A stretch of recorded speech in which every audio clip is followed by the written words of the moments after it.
John Felt here. This is the Blue Water Outlook weekly weather briefing for July 25th, 2026, midsummer. And we have a midsummer forecast here in a warming environment. So I'll be talking about that in this briefing. Stay tuned. Lots and lots of heat advisories, heat warnings for the central U.S. that will be shifting to the west over time. What about heat advisories right now? These are our weather risks, and by far the weather risk this week will be high heat. But along the top of the ridge here, we're going to have that ring of fire, and that will give us our severe outlook right in that area for the next 3 or 4 days. In addition, we have wildfire risk in the western U.S., especially the Pacific Northwest, Washington State. Now, the air quality is quite a bit better from last week or two. Green is good air quality, and that's in the East Coast. That's the area that was really impacted by the Canadian fires. They're still burning, but they are blowing in a different direction. Northwest U.S., though, is being impacted by local wildfires in that area. Now, what about rain last week? And you can see here, Mid-Atlantic had flooding rain. We had severe flash floods in this region right here of North Carolina. Everywhere else, it was pretty quiet. Now, we did have a track of some heavier rain right here. This was Bertha's track, Tropical Storm Bertha, last week. Now, as far as temperatures go last week, the Northeast U.S. had some refreshing cooler air. The hottest temperatures are not the hottest temperatures. The greatest departures were in this region right here. Now, if you want to see where that 100-degree weather is, that's a shade of brown, and it extended right from the plains, all the way from North Dakota, all the way down to Texas. If you want to look at 110 or higher, that's the southwest, desert southwest.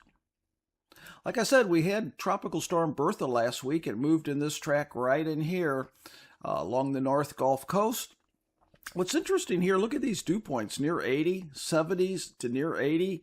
That is due to the lingering moisture from Bertha. So that's where we're going to have the extreme heat index due to the lingering and the pooling of that moisture from the Bertha, which is dissipated.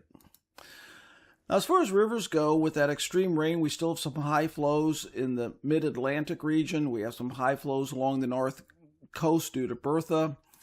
But one of the stories on our main stem rivers across the central part of the U.S., the Mississippi, the Ohio, the lower Mississippi, these are all running now, falling significantly, a quiet pattern, and we are going to probably be talking about some low flows not too far off from now. You can see Evansville on the Ohio's already nearing a very low flow. So the big picture, we are looking at an area of high pressure dominating large parts of the nation. This dip in the jet stream here, that is bringing some cooler air, but many areas under that area of high pressure. And as we go through the weekend or next week, that high pressure shifts to the west.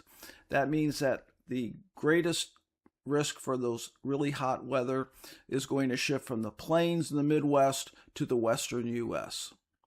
Now you can see that here on the temperatures. You can see this week, the next couple days, right through the central U.S., the greatest departures, and it shifts off to the west. And by early July, it's more in the western U.S., especially the desert California areas, really high temperature departures. But we have some extreme heat expected. Anything in red here this week is expected to have a major heat index. That's the 3rd out of 4. And anything in purple, that's really dangerous heat here. That's extreme. And that's that pooling of that moisture with the high heat. And then as we go forward, you can see it shifts into the western U.S. And there is a high risk early August in this region. Okay, so that's temperature. Let's talk about rainfall. And it looks like a very quiet week. Some needed rain in parts of Florida. Northeast U.S. in that cooler air, maybe some rain. Here's our monsoon flow. It looks like it affects part of the southwest U.S., but nothing all that significant. Okay, let's look at week 2 right here. We could get a bit of a reprieve here in week 2 with temperatures. They could pull back closer to normal as that high pushes to the west, shifts to the west, and you can sort of see here as we get into 6 to 10 and week 2 where the greatest temperature departures are. As far as rain goes, I just don't see anything significant one way or the other across most parts of the nation. Perhaps some monsoonal flow in this area as we get into week 2. I did look at the tropics, nothing going on in the tropics either. So I guess the main story this week is going to be a threat of severe storms in the northern part of the U.S. and then shifting heat from the central U.S. gradually to the west as we get into August. That's your briefing. Hope it helps you in your planning. Tell others about it to sign up at BlueWaterOutlook.com. Take care.